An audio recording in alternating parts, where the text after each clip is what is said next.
본격적인 질의에 들어가기 전에 한 말씀 드리겠습니다. 최형두 간사께서 예결위 위원이시고 개수조정 소위까지 들어가게 되셔서 오늘 하루 동안 간사 역할을 신성범 위원께서 대신하시기로 하셨습니다. 근데 정식 사보임 요청이 아니라 역할만 하겠다고 말씀하셨기 때문에 의결 없이 그냥 말씀드리고 김영 간사님께서는 혹시 청문회를 진행하는 과정에서 여야 협의 사항이 있으면 신성범 위원과 협의해 주시기 바랍니다. 본격적인 질의에 말씀하십시오. 2분 드리겠습니다. 좀 PPT까지 준비해 왔는데 위원장님, 내일 박장범 KBS 사장 후보자 인사청문회 증인으로 연결된 최재현 보도국장이죠. KBS는 통합뉴스룸 국장이라고 하는데 제출한 불출석 사유서가 엉터리입니다. 최재현 국장이 출석할 수 있도록 다시 한번 요구해 주길 강력하게 요청드립니다. 최재현 국장은 PPT를 보면 이렇게 얘기합니다. KBS 신년 특별대담 대통령실을 가다 이건 통합뉴스룸과는 무관하게 진행되었기 때문에 본인은 이 사안을 알지 못한다. 그래서 불출석하겠다는 겁니다. 다음 한번 보십시오. 이게 지금 박장범 후보자에 관련된 답변입니다.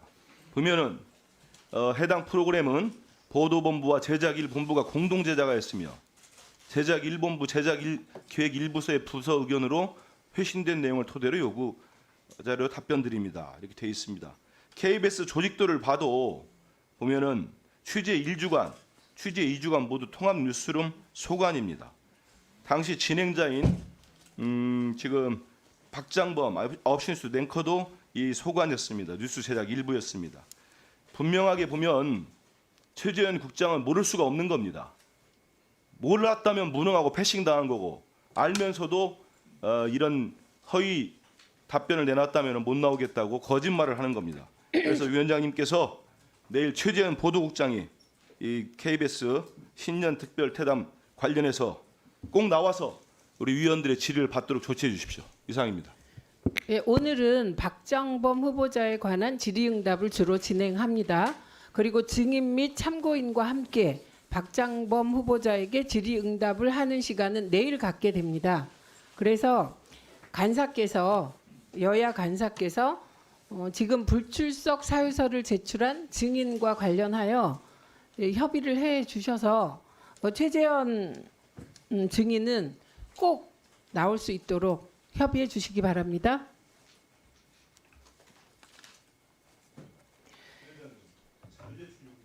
네, 하십시오. 그만큼 준비를 많이 했다고 이해해 주시기 바랍니다. 그 PPT 보면은 KBS 신년 특별 대담이 KBS 제안으로 이루어졌다고 합니다. 이게 대통령 비서실 답변을 받았습니다. 그런 답변을 저희가 받아냈더니 KBS 제안으로 이루어진 것이라고 해요. 근데 이를 뒷받침할 수 있는 근거 자료가 단 한 건도 내지 않았습니다. KBS 측이. 대통령 비서실, 우리가 청와대도 다 알고 있습니다만 이런 중요한 대통령 신년 대담 기자회견에 있어서 주고받은 공문이 없다. 이게 말이 되겠습니까? 거짓 답변으로 국회를 기망하고 있습니다. 보니까 박장범 후보자는 경호 및 동선 파악을 등을 알아보기 위해서 관계자들과 논의를 통해 녹화 전 1회 방문했다고 합니다. 그렇다면 이때 사전 방문에 대한 협의 자료는 분명히 있을 겁니다. 그거 내십시오. 그리고 프로그램 기획이나 편집 등 제작 과정이 틀렸다 맞았다 이런 판단하고 하는 게 아닙니다. 이게 제작 자율성 침해하는 게 아니고 지금까지 얼마나 논란이 많았습니까? 여기에 대해서 정확한 자료를 내라는 겁니다. 만약에 무슨 개인정보 문제가 있다면 다 지우세요. 공문 제목과 수신처, 발신처, 결제자만 나오게 하십시오. 그러면 되니까 내시고 끝까지 이걸 안 낸다고 한다면 결국은 박장범 후보자가 대통령 비서실과 직접 연락을 주고 받았거나 아니면 대통령 비서실의 지시로 대담이 진행됐거나 둘 중에 하나일 겁니다. 그래서 위원장님 오늘 저는 오전까지 받았으면 좋겠는데 안 된다면 오후 2시나 4시 전까지라도 관련 자료를 이 파우치 대담과 관련된 KBS 자료를 꼭 제출토록 해 주십시오. 이상입니다. 잠깐만요. 그 박영춘 준비단장 계십니까?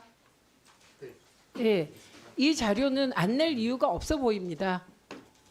예, KBS가 대통령과 신년 대담한 것은 공식적인 일이잖아요, 그죠?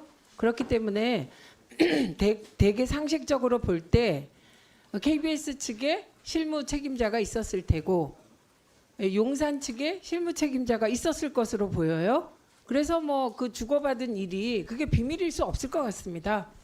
예, 지금 요청하신 자료가 예를 들면 구체적으로 인터뷰 기획안을 어떻게 작성했냐 이런 게 아니라 요게 결정되는 과정에 주고받은 문서나 뭐 그런 걸 요청하는 것 같거든요. 예, 그래서 이거는 오전 중에 받았으면 좋겠지만 사실은 오늘 6시까지 내셔도 괜찮습니다. 예, 후보자와 상의하셔서 제출해 주시기 바랍니다. 관련 부서랑 검토해서 논의하도록 하겠습니다. 그 논의 결과는 언제 알려주실 수 있겠습니까? 최대한 신속하게 보고드리도록 하겠습니다. 이건 바로 후보자랑 잠깐 논의해서 알려주세요. 그러니까 인터뷰 내용을 뭐로 하자 이거 요구하는 게 아니에요 지금. 절차, 형식적 절차를 얘기하는 거니까 곧 알려주십시오. 네, 예, 신성범 위원님 뭡니까? 자료 제출 요구입니까? 예, 이분 드리세요. 네, 경남 산청함양거창 합전의 신성범 위원입니다. 우선 이번에 박장범 후보자에 대한 인사청문회 일자를 이틀로 잡은 사안에 대해서는 역사를 한 번 더 저는 좀 지난번 회의 때 오간 내용을 위원장님께 상기시켜 드립니다. 그러니까 그 전날까지만 하더라도 하루로 공지가 됐었고 회의 당일날 09시 54분, 09시 58분이라는 기록을 갖고 있었고 그래서 저희 여당 의원들은 청문회 이틀간 하는데 반대했습니다. 반대 표결도 했고 또 나간 적도 있습니다. 당시에 위원장님께서 오늘 어떻게 보면 하루 굉장히 좀 강도 높게 한 뒤에 이틀째의 판단도 하시겠다는 말씀을 저는 기억합니다. 그래서 지난 회의 때 그 오간 내용을 한 번 더 위원장께서 잘 생각하셔서 회의를 진행해 주시기를 의사진행 발언으로 요청드립니다. 그거 무슨 말씀인가요? 하루 하자는 말씀인가요? 그러니까 우리가 하루만 하자고 했고 이틀 하는데 반대했다는 사실 당시에 위원장님께서 그 적절하게 회의를 이틀째 진행할 수 있겠다는 말씀을 하신 걸로 기억됩니다. 아, 그건 한민수 위원이 하셨습니다. 저희가 설왕설에 할 때 네. 한민수 위원께서 그러면 첫날 강도 높게 하고 그걸로 충분하다고 생각하면 그때 논의할 수 있지 않겠냐라는 제안은 한민수 위원이 하셨습니다. 맞죠? 한민수 위원님. 예, 그리고 그건 뭐 그때 가서 보자였고요. 제가 그렇게 하겠다고 약속한 적은 없습니다. 약속은 아니지만 그러니까 그 취지를 위원장님께서 회의 진행 그건 때 너무 당연하지 않습니까? 오늘 했는데 답변도 적절하게 잘 해주시고 자료 제출도 뭐 즉시 해주시면 그렇지 않겠습니까? 그러니까 그거는 제가 예단할 수가 없네요. 예, 회의 진행하면서 같이 판단하도록 하겠습니다. 예, 하십시오. 이 박장범 후보자의 휴가 기록을 제출해 달라고 했는데 개인정보라는 이유로 제출을 안 했습니다. 휴가 어디 갔는지 여쭤보는 게 아니라 휴가 사용이 적정한지 그 휴가 가지 않은 날 근태는 문제가 없었는지 확인하기 위한 목적입니다. 제출하시지 않을 이유가 없습니다. 이건 뭐 국가 기밀도 아니고요. 개인정보 아닙니다. 이걸 개인정보라고 주장하실 거면 지금 당장 그 후보자 자격을 사퇴하시는 게 맞고요. 조속히 자료 제출해 주시기 바랍니다. 예, 이 부분은 잠시 후보자께 여쭤볼게요. 지금 휴가 받은 내용 말씀하시는 거죠? 일반적인 근태 기록을 요구한 건 아니죠? 예. 예, 그럼 그거 몇 년도를 요구하셨습니까? 2005년도부터 네, 2024년 9월까지. 네. 혹시 휴가 기록을 못 내실 이유가 있을까요? 후보자께서는? 제출하겠습니다. 네, 예, 제출해 주십시오. 그리고 위원장님, 그 한민수 위원님께서 요구하신 자료가 그 제가 이제 녹화 전에 1회 대통령실 방문한 그때 오간 문서를 제출해달라는 말씀이신가요? 제출하고요. 네. 이번 특별 대담을 하는 과정에서 한민수 위원님 제게 말씀하십시오. 대통령과 예. 후보자 얘기하는 건 당연한 네, 거고요. 1분 드리세요. 예, 지금 후보자가 문의한 그 사전 방문한 그 주고받은 공문은 당연한 거고요. 그와 별도로 지금 이 신년 특별 대담, 이른바 파우치 대담이 진행될 거의 과정 이게 당연히 있습니다. 있는 거를 자료를 안 내거든요. 구체적인 목록은 제가 우리 행정실에 제출을 했으니까요. 전달이 되면은 내면 될 것 같습니다. 그러니까 후보자가 용산을 방문해서 뭐 마지막 조율을 할 수 있다고 생각합니다. 그런데 지금 요청하는 건 그 자료라기보다는 애초에 이런 일을 하자 그런 기획이 될 거 아닙니까? 네. 그래서 KBS와 용산에 그 실무 담당자가 있을 거 아니에요? 그 분들끼리 언제부터 이게 추진됐는지, 그 주고받은 뭐 메일이 있다든지 그런 걸 요청하는 것 같은데 한민수 의원님, 그 구체적인 내용을 요구하는 겁니까? 내용. 당연히 발신처가 있을 거고 네. 도 있고 그러니까 확인. 예, 그렇죠. 그러니까 구체적으로 논의가 어떻게 오갔다는 세부적인 디테일을 요구하시는 게 아니라 네. 일지와 서브젝트 주제 달라는 거라 이거는 뭐 주셔도 괜찮을 것 같습니다. 자, 혹시 또 추가 서면 뭐 자료 제출 요구하실 분 계십니까? 없으면 진행하도록 하겠습니다. 조인철 위원님 질의해 주시고요. 질의는 질문과 답변 포함하여 10분으로 하겠습니다. 예, 광주 서구갑 조인철 의원입니다. 후보자님, 네. 그 세간에 이번 KBS 사장 후보 추천 관련해서 이런 말이 돕니다. 조그마한 파우치가 대통령의 술친구 박민을 이겼다라는 조롱 섞인 말이 돌아요. 들어보셨습니까? 네.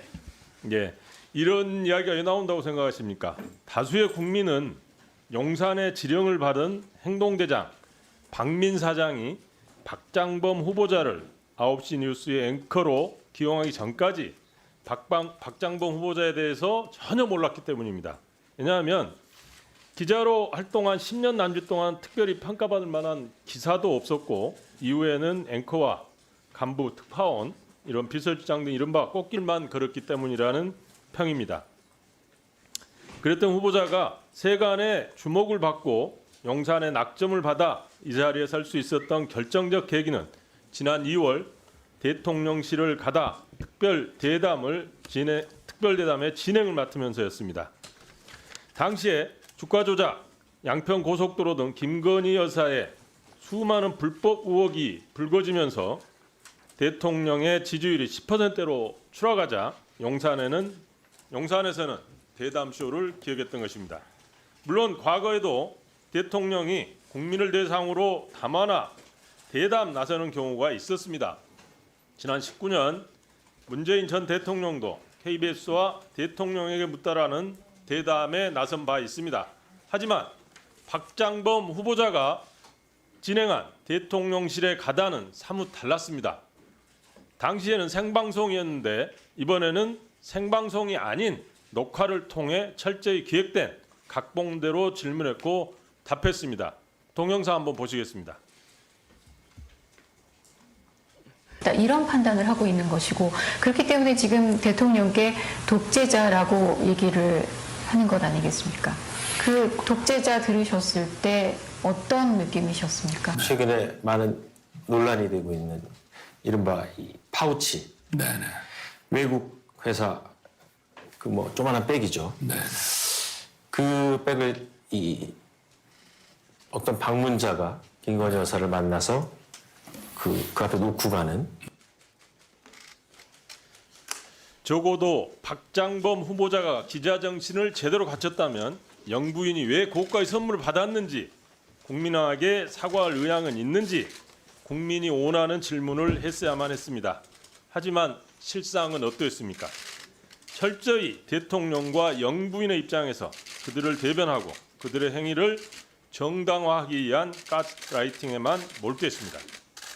박장범 후보자가 이를 어떻게 정당하고 애국했는지 하나하나 따져보겠습니다.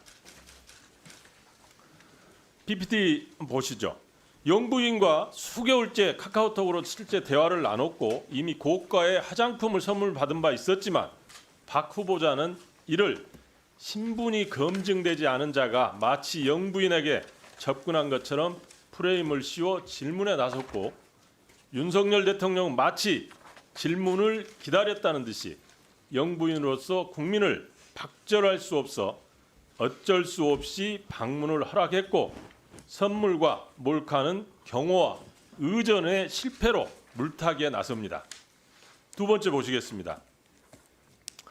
핵심은 많은 논란이 되고 있는 이른바 파우치, 애국회사의 뭐 조그마한 백이라며 크리스찬 디올의 300만 원 상당의 고가 명품백을 마치 동전 지갑 정도의 별것 아닌 패션 소품 정도로 평가절하를 시도합니다. 또한 최재형 목사는 김 여사에게 직접 디올백을 전달하기 일주일 전인 22년 9월 7일 카카오톡 디올백 포장 사진을 보냈고 이를 선물하겠다고 밝힙니다. 박 후보자는 사건의 경과를 잘 알고 있었지만 이를 방문자가 놓고 갔다는 식으로 김 여사가 마치 능동적으로 받은 것이 아니라 마치 방문객이 몰래 놓고 간 것처럼 애곡하여 국민을 호도합니다. 또한 부정 청탁을 위해 고가 선물을 주고받은 사실을 정치 공작으로 만들고 아무런 죄가 없는 김 여사를 정치 공작의 희생자 코스프레가 되도록 유도 진문을 던집니다. 결국 대담을 통해서 박장범 후보자가 주장하고 싶었던 것은 국민을 박절할 수 없었던 영부인이 선친을 떠오르게 하는 민원인을 만났고 별거 아닌 조그마한 파우치를 놓고 갔다. 사실 이건 부부싸움거리도 안 될 해프닝인데 이를 정치 공세로 몰고 가려는 야당의 정치 공작에 죄 없는 영부인이 희생된 사건이었다. 였습니까? 이걸 연출하려고 하신 거죠? 아닙니다. 아닙니까? 네. 근데 앞에 계속 제가 말씀을 드렸습니다마는 말씀과는 다르게 전부 그런 프레임과 그런 연출이 의도가 되는 게 보입니다. 의원님은 그렇게 보실 수 있지만 네. 제작 의도는 전혀 그렇지 않았습니다. 그러니까 제작 의도하고는 상관없이 실제로 국민들이 어떻게 느끼고 그거를 보는 시청자들이 느꼈냐가 중요하겠죠. 그 제작 의도에는 그렇게 안 썼을지는 모르지만 기획 안에는 안 썼을 수 있지만 마음속에 심중 쪽에 그런 식의 의도를 가지고 접근을 했다면 국민들은 그렇게 느낄 수밖에 없었을 겁니다. 네, 그런 의도를 가지고 접근하지 않았습니다. 후보자님, 너무나 저열하고 싸구려티가 나는 이번 대담쇼는 용산에서 기획하고 KBS 옷은 박 후보자가 연출한 작품이 맞다고 저는 생각합니다. 아닌가요? 저는 동의하지 않습니다. 사실 맞다면 후보자는 권력의 편에서 동의하지 않으시지만 그들의 입맛에 맞게 연출하는 재능 있는 연출자라고 봐야지 진행자라고 보기는 상당히 힘들어 보입니다. KBS 사장뿐만 아니라 장차 윤석열 정부에서 크게 성공해서 아마 장관까지 가지 않을까 싶습니다. 어떻게 생각하시나요? KBS 사장 임기 내에 네. 윤석열 정부가 끝나는 걸로 알고 있습니다. 아, 네. 제가 하나 좀 보여드리겠습니다.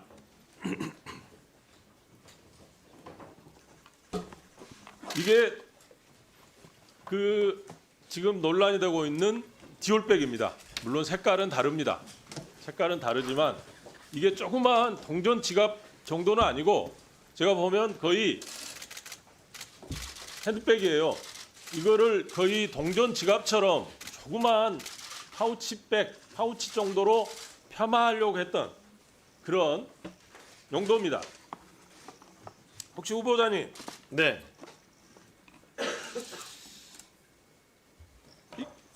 아마 이 정도는 아마 현 정부에서는 제가 안 된다고 생각하시는 것 같아요. 김건희 여사도 무혐의 처리를 하셨잖아요.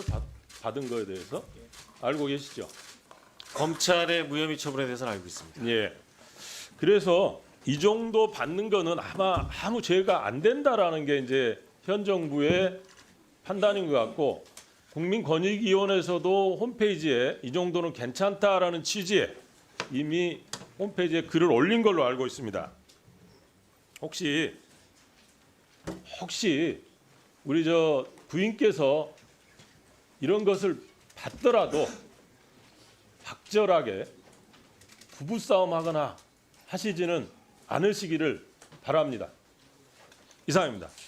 님들이 질의 시간 문제로 답변 기회를 잘 못 드릴 수 있습니다. 좀 아까 이상희 위원님 질의 과정에서 아들의 위장 전입 문제, 그리고 범칙금을 안 내서 수차례 재산을 압류당한 문제, 세 번째로는 불법적으로 부모 공제 받은 문제, 네 번째는 금남리에서 새벽 5시 40분에 스쿨존에서 과속 위반이죠? 위반 당한 문제. 이게 그냥 쭉 열거해 보면 이런 분이 어떻게 이 자리에 있나 싶은 내용이거든요.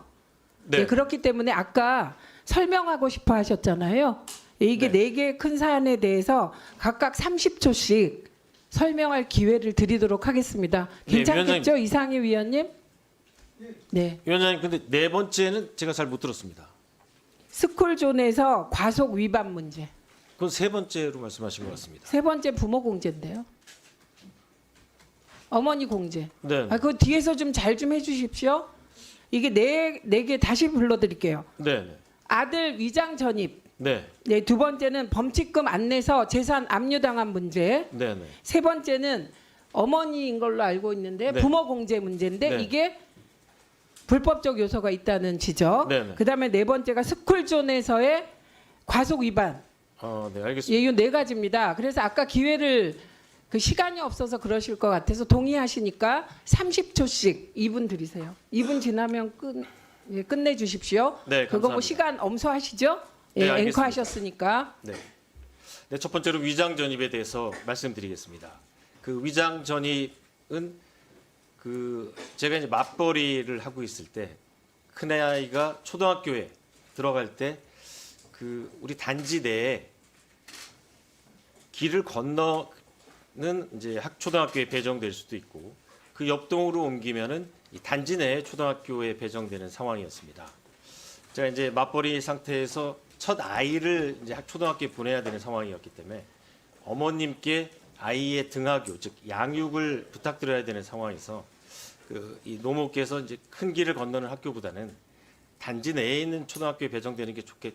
어머님께서 말씀하셨다기보다 저희가 이제 아이 양육을 부탁드리는 마음에서 좀 단지 내 초등학교로 배정되기를 원하는 마음에서 위장 전입을 했고요. 명백히 잘못된 거고 사과 말씀을 드리겠습니다. 두 번째는 범칙금 말씀하셨는데요. 교통법규 위반해서 이 자동 범칙금이 나오면 일단 교통법규 위반을 하지 말아야 되고 또 설사했더라도 범칙금이 나오면 최대한 빨리빨리 내는 게 맞습니다. 근데 제가 이제 이사를 가는 과정에서 5건은 범칙금 통지서를 좀 늦게 받은 측면이 있고 한 달 정도 지나서 이 범칙금을 냈습니다. 그 과정에서 제 차에 대한 압류가 5차례인가 있었습니다. 그 부분도 사실 이 범칙금이 나오면 그때그때 빨리 냈어야 되는데 좀 늦게 낸 점에 대해서 잘못된 행동이고 사과드리겠습니다. 다음은 이제 저희 어머님 연말종산 소득공제를 할 때 부양가족 공제하는 항목이 있습니다. 제가 결혼하고서 말씀드린 대로 맞벌이하는 기간 동안은 어머님을 제가 모시고 살았다기보다도 어머님이 저희 자녀 양육을 도와주시면서 같은 집에 살았습니다. 그래서 부양가족 공제를 받았던 겁니다. 그 부분도 나중에 지나가고 나서 보니까 부양가족을 연말정산 때 받으면 안 되는 상황이었기 때문에 5년 동안 이 세법에 정한 이 납부할 수 있는 금액을 다 납부했고요. 제가 규정을 잘 몰랐다 하더라도 명백히 잘못된 점이었기 때문에 사과드립니다. 스쿨존 과속 역시 스쿨존이건 어디건 과속을 해서는 안 되는데 과속한 점에 대해서도 역시 잘못됐다고 생각하고 앞으로도 조심하겠습니다. 예, 위원님들은 이 답변 제가 시간 드린 이유는 이거에 대해서 질문하시고 답변 드릴 기회가 없을 것 같아서 기회 들었으니까 저 답변을 고려하여 예, 질문에 참고해 주시기 바랍니다. 지금 노정면 위원님 손 드신 거 저에게 한 거 아니죠? 예, 다음으로 정동영 위원님 질의해 주십시오. 박장범 후보자는 경제학과를 졸업했는데 네, 기자가 된 이유가 뭡니까? 일단 고등학교 때부터 기자가 되길 원했습니다. 고등학교 때부터. 네, KBS 20기인가요? 네, 공채 시킵니다. 1994년. 네, 롤 모델은 누구였습니까?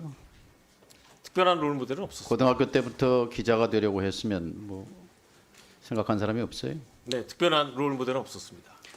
그러면 박장범 후보자는 후배 기자들에게 롤 모델이 될 수 있습니까? 그건 뭐 제가 자신 있게 말할 수는 없습니다. 94년에 입사인데 91년에 입사한 KBS 보도본부 18기, 19기, 20기 거기는 선배죠. 18, 19기는 선배, 20기는 동기, 그리고 50기까지 거의 30년 후배까지 한 기도 빼놓지 않고 전부 박장범은 안 된다 이렇게 릴레이 성명을 냈어요. 이게 뼈 아프지 않습니까? 네, 그분들 성명을 다 읽었습니다. 뼈 아프지 않습니까? 아무튼 잘 새겨들을 말이 많다고 생각합니다. 성명의 그 공통분모 핵심은 뉴스도 망치고 KBS도 망칠 사람이다 이렇게 규정하는데 인정하지 않으시겠죠? 동의하지 않습니다. 29기 후배들 성명을 한번 제가 들려드리겠습니다. 보도본부 구성원들이 먼저 반대의 목소리를 내게 된 것은 그를 이미 알고 있기 때문이다. 리포트 제작자와 뉴스 앵커 관계 속에서 뉴스를 만들어 오면서 그가 어떻게 KBS 뉴스를 훼손해 왔는지 겪어봤기 때문입니다. KBS 뉴스 진행자로서도 결격인 그가 KBS를 이끄는 리더가 되는 것은 부적절합니다.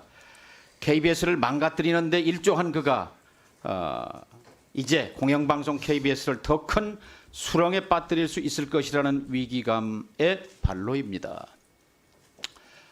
KBS 사장은 KBS 얼굴입니까? KBS를 대표하는 얼굴 중에 하나죠. 얼굴이지요. 보도본부 32기 33명의 취재기자와 촬영기자들은 이렇게 성명합니다.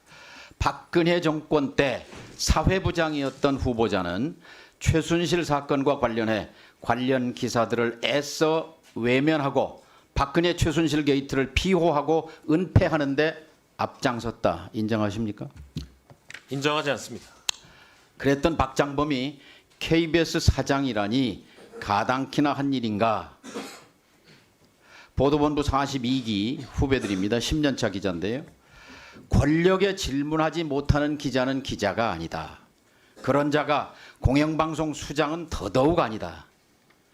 박 후보자에게 촉구한다. 더 이상 KBS를 정권에 아부하는 수단으로 이용하지 말라. 후배들의 이 뼈아픈 질문에 대해 반성하지 않습니까?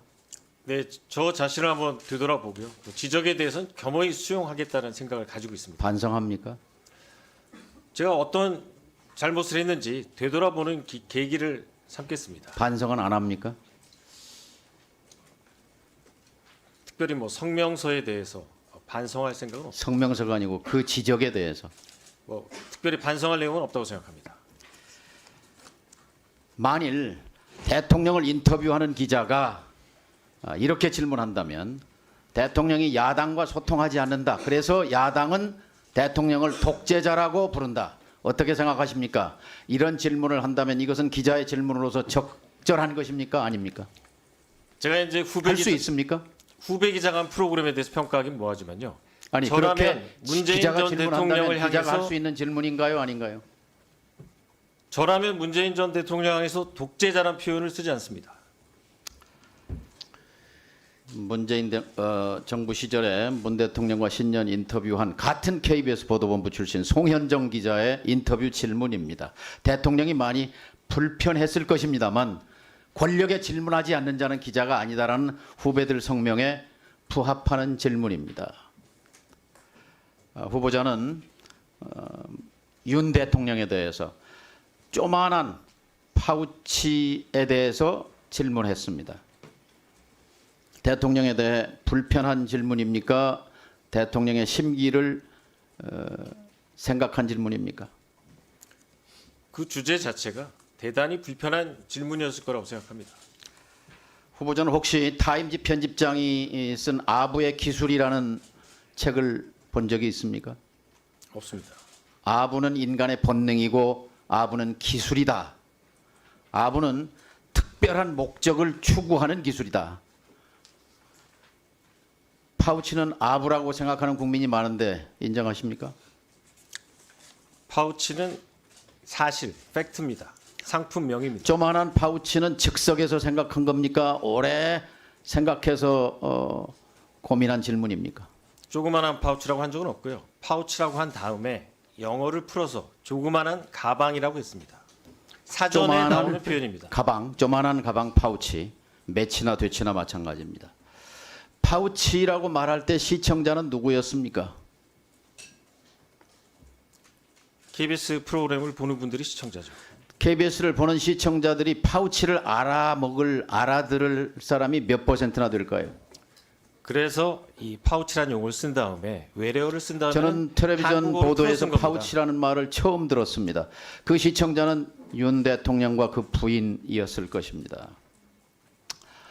디올백을 디올백이라고 부르지 못하고 조만한 파우치라고 부른 후보자의 심정은 아버지를 아버지라고 부르지 못한 홍길동의 심정 같은 것 아니었습니까? 위원님, 저는 백이라는 표현도 수차례 사용했습니다. 기자 지망생들에게 필독서가 있어요. 저널리즘의 기본 원리라고 하는 빌 코바치의 책입니다. 혹시 본 적 있습니까? 없습니다. 이 저널리즘의 기본 원리 핵심 원칙 10가지를 서술하는데 그중에 1번, 2번이 뭐냐면 독자와 시청자를 속이지 말라. 절대로 조작하지 말라. 이 두 가지입니다. 디올백을 조만한 파우치라고 돌려 말한 것은 명백히 시청자를 속인 것입니다. 조작한 것입니다. 인정하십니까? 기자한테 제일 중요한 것은 팩트 파인딩이고요. 그 공식 명칭은 디올 파우치입니다. 사실과 다른 박장범 부분이 있다면 후보자는 사과하겠습니다. 언론인 맞습니까? 저널리스트 맞습니까? 네, 맞습니다. 저널리즘의 어원을 아십니까? 대선배님께서 말씀해 주시면 경청하겠습니다. 생각해 본 적이 없습니까? 저널리즘의 어원에 대해서 라틴어로 들어본 적 없습니까? 저널리스트로 30년을 살아왔는데 저널리즘의 기원을 모른다는 건 이해가 안 됩니다. 모릅니까? 말씀해 주시면 경청하겠습니다. 그러니까 모르냐고요. 모르면 알려드릴게요. 네, 알려주십시오.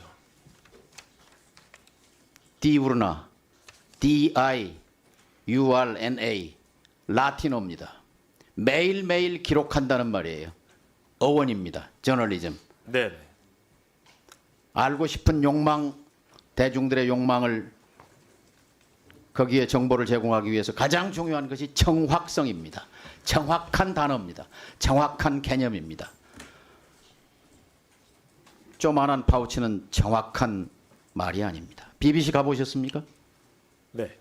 BBC 보도 준칙 핵심이 뭐예요? 공정성과 신뢰성이라고 알고 있습니다. 불편, 부당, 네. 객관 공정이죠. 위장 전입은 그렇게 명확하게 사과하면서 이 조만한 파우치에 대해서는 좀 시원하게 사과할 용이 없습니까? 위원님, 조그만한 파우치라고 한 적이 없고요. 파우치에 대해서. 파우치에 대해 사과할 용이 없어요? 사실관계가 틀렸으면 제가 사과합니다. 하지만 그 제품의 사과할 공식... 이유는 세 가지입니다.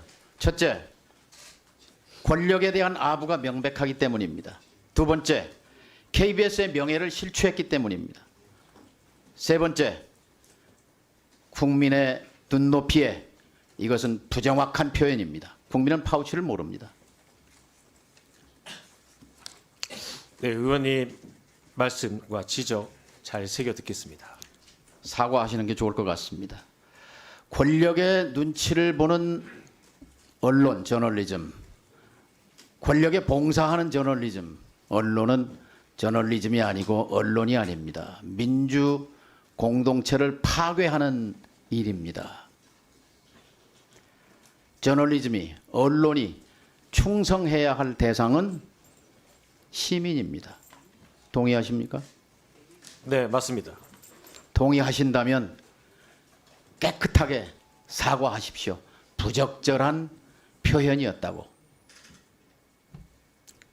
거듭 말씀드린 것처럼 그 파울 디우치는 상품명입니다. 네, 한민수 위원님 질의해 주십시오. 서울 강북을 국회의원 한민수입니다. 27대 KBS 사장 공모에서 지원자 중에 첫 번째로 서류 접수를 알고 있는데 맞습니까? 네, 맞습니다. 사장 공모 계획서도 수십 장 필요할 텐데 언제부터 준비했습니까? 제 혼자 준비 시작한 건 한 달 전 정도 같습니다. 그렇게 한 달간 준비하면서 이 자리까지 올 거라는 나름의 확신이 있었던 건가요? 확신은 없었습니다. 이제 사장 지원에 확신 없었다고 하시지만 94년도 KBS 입사해서 30년 일하면서 후보자까지 왔습니다. 네. 그런데 왜 동료나 선배, 후배 가릴 것 없이 비판적 수준을 넘어 후보자에 대해서 KBS 기자로서 수치심을 나눠 가져야 된다는 목소리까지 나온다고 보십니까? KBS에서는 사장 교체기에 다양한 직종의 다양한 이 직원분들이 의견을 많이 제출하시고 있습니다.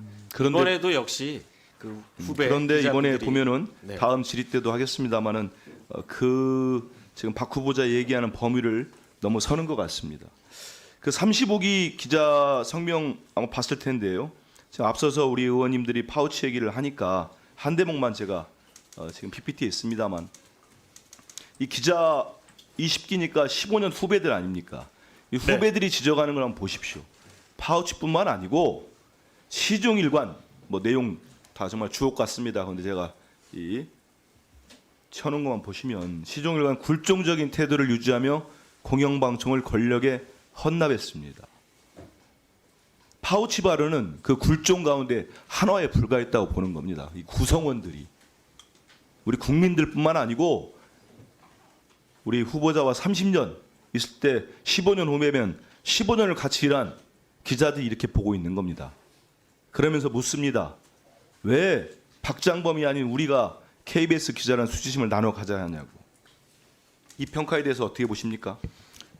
굴종적인 태도를 유지했다는 것은 동의하지 않습니다. 내가 봐도 굴종적이던데요. 많이 그랬어요. 고대영 전 사장 비서실장했죠? 네, 지금도 연락하고 계십니까? 아주 가끔 연락합니다. 가끔입니까? 네, 고대영 전 사장이 지난해 9월 KBS 사장 지난해 9월이니까 26대죠. 공모 지원했던 거 알고 계시죠? 알고 있습니다. 혹시나 이번에 왜 지원 안 했는지 상황을 알고 계십니까? 그거는 제가 모릅니다.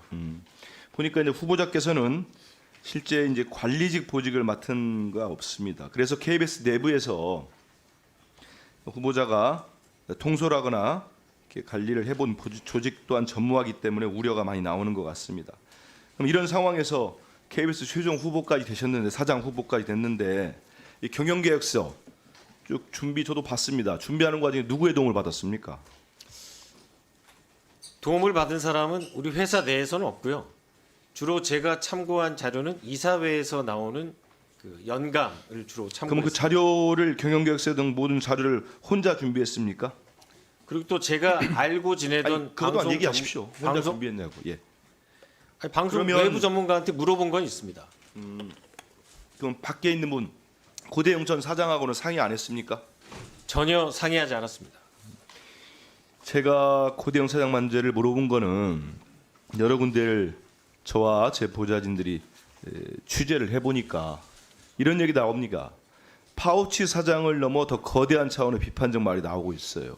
뭐냐면 뭐 파우치라니 조그마한 백이랄지 이런 걸 넘어서서 우리 박장범 후보자가 들으면 뭐 불쾌할 수도 있겠습니다만은 꼭두각시 사장을 앉히려고 하는 것 같다. 이런 얘기들이 나옵니다. 그러니까 다음 PPT 한번 보시죠. 그러면은 구카르텔이 있는 것 같아요. KBS 이거 공들여 가지고 만든 겁니다. 잘 보십시오. KBS 고대영 전 사장의 구카르텔 세력이 있는 것 같습니다. 이 세력은 이 박민 사장에게 빼앗겼던 자리를 되찾겠다. 이런 생각을 오래전부터 가져온 것 같습니다. 그래서 박장범 후보자는 고대영 전 사장의 비서실장이었던 박장범 후보자는 그 꼭두각시 사장에 불과하다. 이런 지적들이 여러 군데서 제가 취재를 했습니다. 여기 이 PPT의 핵심은 이겁니다. 고대영과 류일임 그리고 김건희 여사로 이어지는 라인입니다. 결국 이것도 김건희 여사의 개입 의혹이 불거질 수밖에 없습니다. 용산 시장시는 뭐 언론뿐만 아니고 국민의힘 한동훈 대표까지 경질을 요구한 분들이니까 쭉 보시면 아실 겁니다. 윤석열 대통령이 26대 사장을 앉힐 때 방송 언론 카르텔을 개혁하겠다는 의지를 보였다고 합니다. 들어보신 적 있습니까? 방송 언론 방송이겠죠. KBS 카르텔을 개혁하겠다. 이런 의지 때문에 외부인인 박민 사장을 그때 임명했다. 그런 얘기 못 들어보셨어요? 네, 그런 얘기 들어본 적 없습니다. 결국 이 말도 거짓으로 됐습니다만 그런 얘기들이 있었고요. 이번에 이제 외부인 박민 사장은 결국은 이 제가 지금 이 PPT에서 보여준 그 라인을 넘지 못하고 실패를 하게 됩니다. 그 대신 내부에 있는 이 박장범 후보자가 전격적으로 KBS 내부에서도 깜짝 놀랄 정도의 후보가 됩니다. 여기에서 고대영 사장과 류일임 방심위원장은 85년도 KBS 입사 동기는 아닙니다. 보니까 제가 파악해 보니까 그의 2번을 뽑은 것 같아요. 절친한 사이로 보입니다. 그리고 류일임 방심위원장은 제가 일전에 국정감사 때도 지적을 했습니다만 김건희 여사의 디올백 수수 영상의 차단을 시도한 사람입니다. 미안합니다. 보니까 여기에서 류일임 위원장은 김건희 여사가 2022년도 고 심정민 소령 추모 행사를 기획했던 정도로 측근 인사인데 여기엔 또 지금 김건희 여사가 이렇게 믿고 쓰고 있다는 이기정 의전비서관이 있습니다. 다 연결되지 않습니까? 결국은 제가 취재하고 한 바에 따르면 이기정 비서관을 비롯해 최근에 황제 국악관람으로 유명해졌죠. 김건희 여사의 최재혁 현 홍보기획비서관 그리고 코바나 컨텐츠 근무 이력이 있는 것으로 알려진 김동조 국정기획비서관 이분들이 박장범 후보자를 KBS 사장으로 옹립하기 위해서 김 여사를 설득하고 움직였다. 이런 얘기들이 있습니다. 여기 대해서 어떻게 생각하십니까? 전혀 동의할 수 없습니다. 사실과 다릅니까? 아니면 전혀 사실과 다릅니다. 그래요? 밝혀지겠지요. 뭐 제가 한두 명한테 들은 게 아니기 때문에 다음 PPT 보시죠. BBC의 힘은 국민의 신뢰에 나온다. 여기 나와 있는 거 누구 얘기입니까? 기억 안 납니까? 네, 말씀해 주시면 경청하겠습니다. 경청이 아니고 한번 읽어보세요. 잠깐 10초 드릴 테니까. BBC의 힘은 국민의 아니 그거 읽으라는 게 아니고 내용을 보시라고요. 한 10초 정도 드릴 테니까. 이게 2012년 런던 특파원 할 때 박장범 기자가 한 내용입니다. 12년 동안 아무리 12년이 흘렀지만 아무것도 기억을 못한다는 건 그때 보도했던 내용, 그때 가졌던 생각은 이미 다 버린 겁니까? 뭐라고 지금도 하셨습니까? 똑같은 생각 가지고 있습니다. 뭘 똑같습니까? 똑같이 하지 않는데. 본인 한 얘기도 기억을 못하시면서 똑같다고 하면 누가 믿겠습니까? 이때 박 후보자는 런던 특파원으로서 이런 얘기 합니다. 공영방송의 최고의 가치 얘기하면서 BBC 얘기를 합니다. 그 박장범 후보자의 경영 계획서입니다. 지금도 똑같이 생각합니까? 공영방송의 최고의 가치가 사실 보도와 정치적 중립이라고? 네, 맞습니다. 근데 본인이 보도한 내용까지 기억을 못할 뭐 12년 됐으냐 그럴 수도 있습니다. 왜냐하면 기억에 다 한계들이 있으니까 그걸 제가 탓하는 건 아닌데 그때의 박장범 기자와 지금의 박장범 앵커 시절은 정확히 많이 다릅니다. 제가 오늘 박 후보자가 들으면 좀 불쾌할 만한 꼭두가시까지 표현을 썼습니다. 왜냐하면 아까 PPT 보였듯이 그런 것들 저런 식의 손에 보이지 않는 움직임이 있었던 걸로 여러 정황들이 드러나기 때문입니다. 우리 박 후보자 저 좀 아시죠? 네, 압니다. 우리 언론사 같은 입사 동기고 수습을 같이 생활했습니다. 그래서 다 언론인으로 한 사람으로서 저도 뭐 전직 기자입니다만 한마디 충언을 할까 합니다. 이제 언론인 박장범 공영방송에 BBC를 거론하면서 중립성과 공정성을 얘기했던 박장범 후보자가 그걸 지키는 글은